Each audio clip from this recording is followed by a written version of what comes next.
सही है। 315 गाड़ी की पार्किंग है, मतलब कि एट अ टाइम गाड़ी इन आउट हो 500 से 600 गाड़ी आ जा सके। यहाँ पे आपने आम पब्लिक के लिए आसानियाँ की हैं, वहाँ पे जो हमारे बैंक रोड या सदर के ताजर हजरात हैं, शॉपकीपर्स हैं, लेकिन सर उनके लिए आपने क्या सहूलियात रखी हैं? देखें, जो सर जी हमारे पास जो ताजर हजरात हैं, जो दुकानदार हैं, जिनके पास गाड़ियाँ हैं, वो खुद मालिक हैं, उनको हमने पास बना के दिया, किसी को 2000 में, किसी को 2500 में। और जो जो मजदूर हमारी तरह भाई हैं, जिनके वो सिंगापुर प्लाजा में काम करते हैं, मतलब कि बहुत बड़ा प्लाजा है, इस पे जो भाई काम करते हैं, उनके हमारे पास 100-150 मोटरसाइकिल है।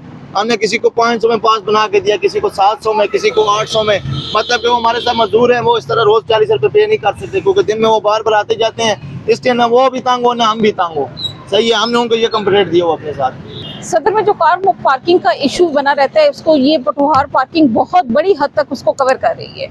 लेकिन इसके बावजूद भी अगर कोई शख्स अपनी गाड़ी या मोटरसाइकिल खास तौर पे हैदर रोड पे लगाता है, तो उस सूरत में ट्रैफिक पुलिस आपको स्पेयर नहीं करेगी। आपका फाइन हो, आपको फाइन किया जाएगा, आपको चालान किया जाएगा।